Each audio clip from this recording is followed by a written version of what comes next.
On va maintenant ouvrir ensemble cette cérémonie et découvrir le palmarès de cette 4e édition.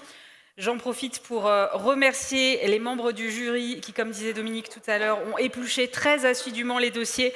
Florence Génon, Catalo, Manuela Rubio, Claire Persec, Kevin Moiti, Fred Fougera, Claude Rissac, Laurent François Eugène et Maxime Jens. Je pense qu'on peut les applaudir à nouveau.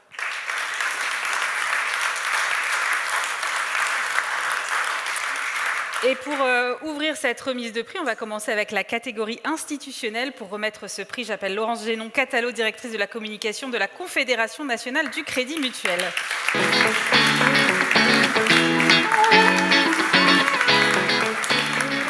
Bonjour à tous. Bonjour Florence.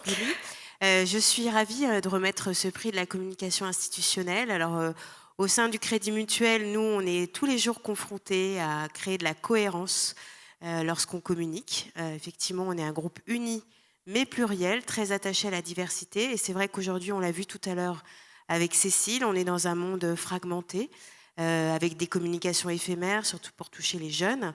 Donc la communication institutionnelle nécessite d'être cohérente, tout en préservant la diversité pour être plus audible auprès des cibles journalistes, leaders d'opinion et candidats. Donc je suis ravie d'être là ce matin. On est ravis de vous avoir. Alors cette catégorie va récompenser toute stratégie de communication mise en place pour valoriser la coopérative, l'union des coopératives ou les filiales auprès d'un public externe. Je propose de découvrir les nominés qui sont Coforêt pour le cycle forêt, un outil interactif illustré et accessible en ligne. La Fédération nationale des CUMA pour une usine à site avec un site national et des déclinaisons pour les territoires. Et puis Sodial pour la campagne Oui au lait français. Florence, est-ce que vous pouvez nous dévoiler le nom du lauréat, s'il vous plaît? Oui, Aurélie. Alors, après que le jury, on a longuement analysé, ce qui est ressorti dans le lauréat qui reçoit le prix aujourd'hui, c'est l'excellente efficacité opérationnelle dans la construction de ce projet.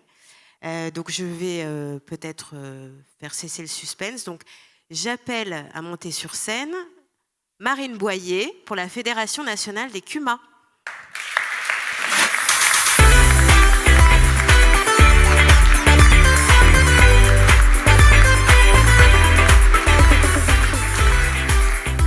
Hop là, voici le prix. Florence, si vous voulez bien laisser le micro à Marie. Peut-être Marie, vous pouvez nous dire un mot sur ce prix?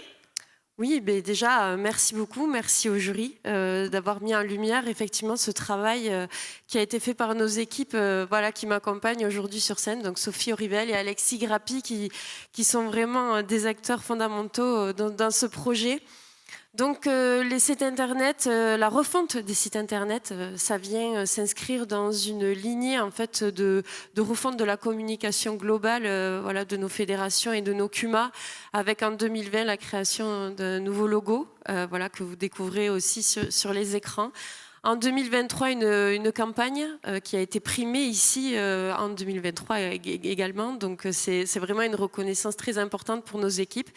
Et aujourd'hui, les sites internet, donc, qui viennent remplacer des sites obsolètes et qui redonnent un petit peu cette interface dynamique au réseau fédératif CUMA, et donc qui se relaient dans 32 fédérations pour le moment, qui se relaient et qui permet de montrer un petit peu la dynamique des CUMA sur le terrain en partageant l'actualité, mais également les postes qui seraient à pourvoir. Et donc, c'est une réelle interface pour nos CUMA aujourd'hui.